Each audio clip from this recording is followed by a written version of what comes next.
So I'm going to try and do this in as quick as time as possible. And I want to talk about a little bit about season 1 and season 2 of Joy of Life.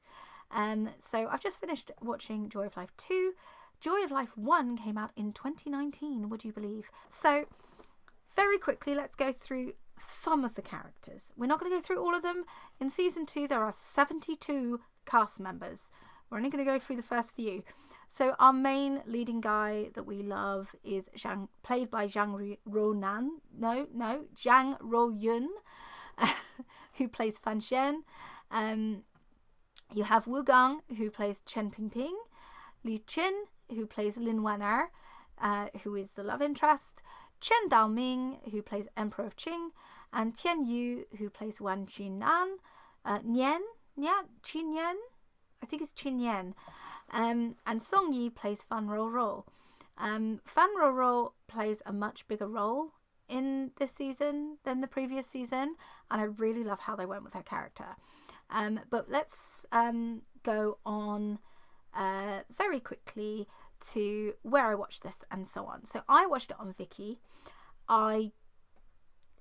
Looking at my drama list, which is where I find all of my information about these shows because my memory sucks, I've just found out that apparently it's on Disney Plus, which may be why I couldn't find it on WeTV. So I have a WeTV subscription and I could not find it there, so I watched it on Rakuten Viki. I did not think to watch it on Disney Plus, and I'm going to go and see if I can find that. So moving on, it's a historical show, sort of, with a bit of wuxia mixed in. The reason I say it's sort of a historical show is because the synapse and the storyline, when you watch it, it's a grey area. Let me know if you know what I mean by just saying I know in the comments, because yeah, the way the story is heading, certainly for season 2, but you do get hints of it in season 1, it could technically not be historical, but I'm not going to say any more than that because it could be spoilers. There are 45 episodes in season 1 and 36 episodes in season 2. Season 1 would have been before the season the season restrictions to 40 episodes. One thing of note from the show is Zhang Ruoyun, I'm going to pronounce that name right one day, who plays Fan Xian, has lost a hell of a lot of weight since season 1. And I will touch on something in the show relating to that. So we're going to start with things I don't like. One is, like for all C-dramas, and because I'm horsey and I struggle to find anything I disliked about the show, and that is, can they please stop using nylon bridles? I get the bit because bits from those eras around the world were horrific, but I fail to believe that anyone in ancient anywhere used nylon bridles. Leather bridles, please. They're not expensive. Just get Indian leather ones. I'm sure leather in China isn't that expensive. But anyway, yeah, it's a pet peeve of mine that I always see them in nylon bridles, and my weird brain just goes, they wouldn't have nylon.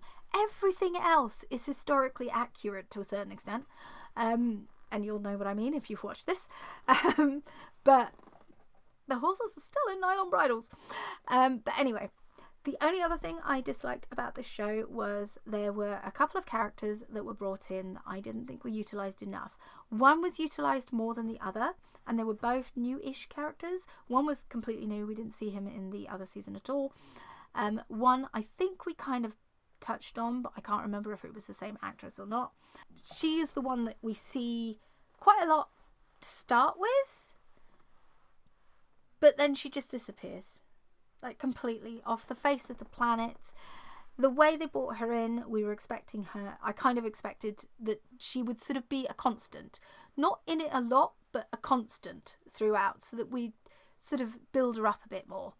But she was in it for a bit. They did enough to make me fond of her, and then she just disappeared. And given the role she was given as a character, that surprised me and disappointed me a little bit. The guy that they were brought in, he was used more.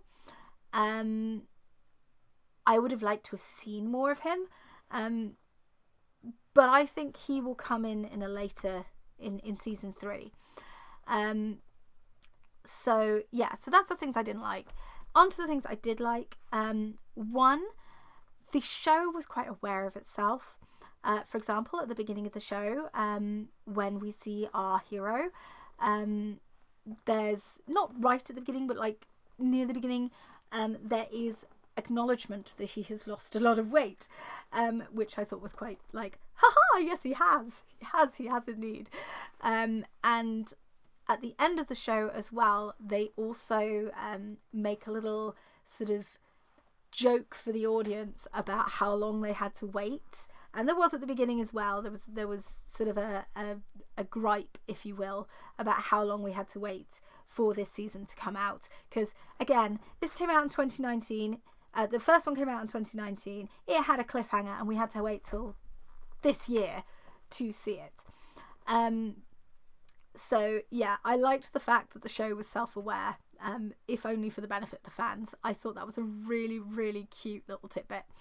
The other thing I liked about the show was how they married the serious with the silly.